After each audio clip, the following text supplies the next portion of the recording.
একটা দুইটা অজি ধর ধৈরে ধৈরা উইকেট তোল। শরীফুল ইসলাম যেন যখন মাঠে নেমেছিলেন এই বিষয়টাকে মাথায় নিয়ে নেমেছিলেন, নতুবা 6-6 মিচেল স্টার্ক যখন 6টা উইকেট নিয়েছেন, বাংলাদেশের অনেকে ভেবেছিল যে অস্ট্রেলিয়া যখন ব্যাটিংয়ে নামবে তখন হয়তো বা 400 থেকে 500 রান করবে, বাংলাদেশ ইনিংস ব্যবধানে হারবে। কিন্তু শরীফুল ইসলাম পঞ্চগড়ের ছেলে, তিনি প্রথম টেস্টে খেলতে পারেননি, দ্বিতীয় টেস্টে কিন্তু তিনি নেমেই একেবারে বাজিমাত করলেন। ব্যাটিংয়ে যেমন দুর্দান্ত ছিলেন, বোলিংও কিন্তু নিজের জাত চিনিয়েছেন। বাংলাদেশ ভালো ব্যাটিং করেনি নিঃসন্দেহে, সেটা নিয়ে আসলে কোনো তর্ক করা চলবে না। তবে দিন শেষে অস্ট্রেলিয়া 101 রানে এগিয়ে থাকলেও বাংলাদেশই দিন শেষে একটা জবাব দিয়েছে এবং বাংলাদেশই আজকের দিনের জয়ী। কেন সেটাই আসেন বলি।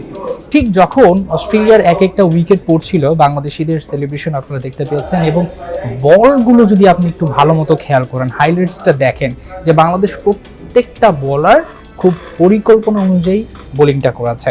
অস্ট্রেলিয়ার মিচেল স্টার্ক যেই জিনিসটা ফলো করেছেন, টাইগাররা যেন একই জিনিসের রিপিট করেছেন তাদের প্রথম ইনিংসে। শরীফুল ইসলামের কথা আসলে যতই আপনি প্রশংসা করেন সেটা যেন কম হয়ে যাবে, কারণ তার কারণে এখন বাংলাদেশ নতুন করে আশা দেখছে। এই টেস্টের ফলটা হয়তো বা 3 থেকে 4 দিনের মধ্যে শেষ হয়ে যাবে। প্রথম দিনেই প্রায় 18টা উইকেট পড়েছে এবং প্রথম দিনেই যেভাবে দুই দলকে একেবারে ধসিয়ে দিয়েছে, তাতে কিন্তু পরবর্তীতে টেস্টটা খুব কম দিনই যে গড়াবে সেটা কিন্তু আন্দাজ করাই যায়। এবার আসেন বাংলাদেশ আসলে কিভাবে জিতে গেল।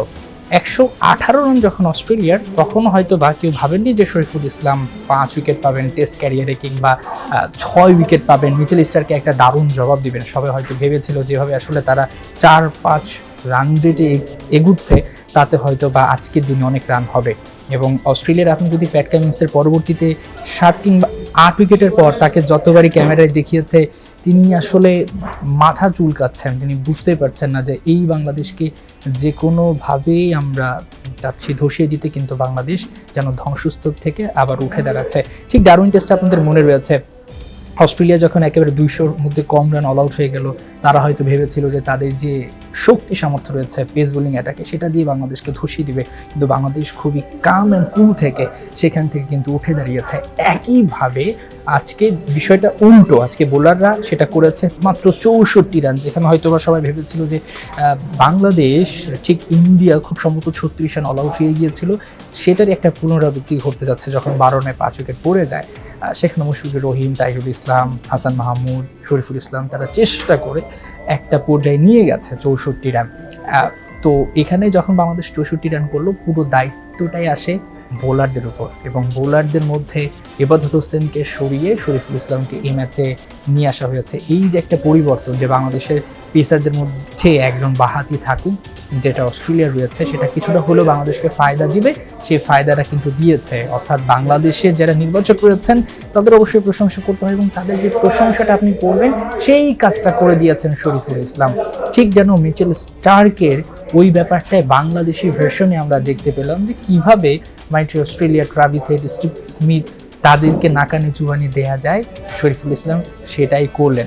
এবং এখন এই মুহূর্তে হয়তো বা অস্ট্রেলিয়া 101 রানে এগিয়ে থেকে খেলাটা শেষ করেছে, তাদের 8টা উইকেট পড়ে গেছে আর 2টো উইকেট দরকার। বাংলাদেশ যদি ঠিক আগামীকাল প্রথম সেশনটা দুর্দান্ত কিছু করে তাদেরকে অল্প কয়েক রানের মধ্যে অল আউট করে দিতে পারে, সেটা আমরা ধরে নিতে পারি 10-20 রানের মধ্যে অল আউট করে দিতে পারে।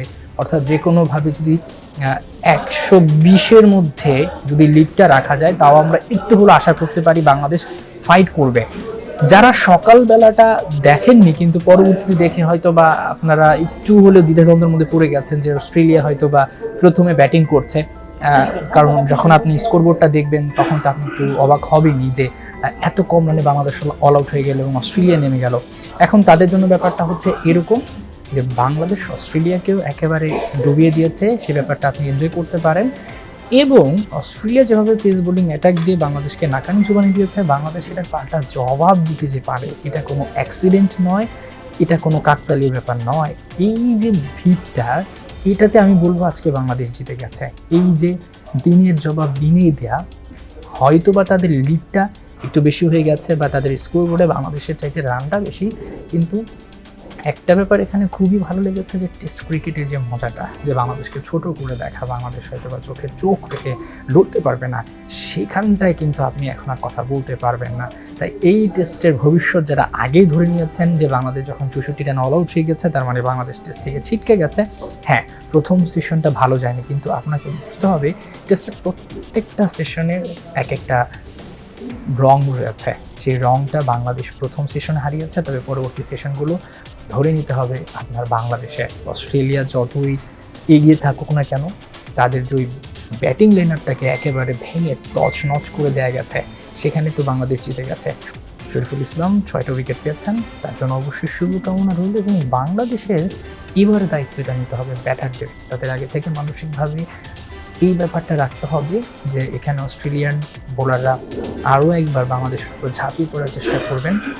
যে বিষয়টা মিচেল স্টার্ক বলেছেন ম্যাচের যখন ফার্স্ট ইনিংস শেষ হয় ঠিক তার আগে লাঞ্চ ব্রেকে, যে তারা প্রথম টেস্টে যে ভুলটা করেছিলেন ডারউইন টেস্টে, সেই ভুলটা তারা এখানে করেননি। তারা প্রচুর বাউন্স দিয়েছেন, ক্যাচগুলো তারা ঠিকঠাক নিয়েছেন, অর্থাৎ ফিল্ডিং এবং বোলিং ডিপার্টমেন্ট নিয়ে তারা প্রচুর কাজ করেছেন। বাংলাদেশের ব্যাটাররা ভালো ব্যাটিং করেন, তবে বোলাররা সেই বিষয়টাকে কিছুটা হলেও পুষিয়ে দিয়েছেন। এখন আবার দায়িত্বটা চলে আসবে ব্যাটারদের। সো এই টেস্টে একটা ব্যাপার বলা যায়, কোনোভাবে যদি অস্ট্রেলিয়ানদেরকে 120 রানের মধ্যে অল আউট করে দেওয়া যায় এবং বাংলাদেশ কালকের সেশনগুলো দুর্দান্তভাবে ব্যাটিং করতে পারে, অন্তত মাটি আঁকড়ে থাকতে পারে, তাহলে হয়তো বা কম রানেও অজিদেরকে টার্গেট দিল, সেটাও খুব দারুণ কিছু একটা হতে যাচ্ছে বলে আমি বিশ্বাস করি। এবং মনে হচ্ছে কেন যেন 3 দিনের মধ্যে এই টেস্টটা শেষ হয়ে যাবে। টেস্ট নিয়ে আপনাদের ভাবনা জানাবেন এবং সেই সঙ্গে থাকবেন খেলাযোগের সাথে।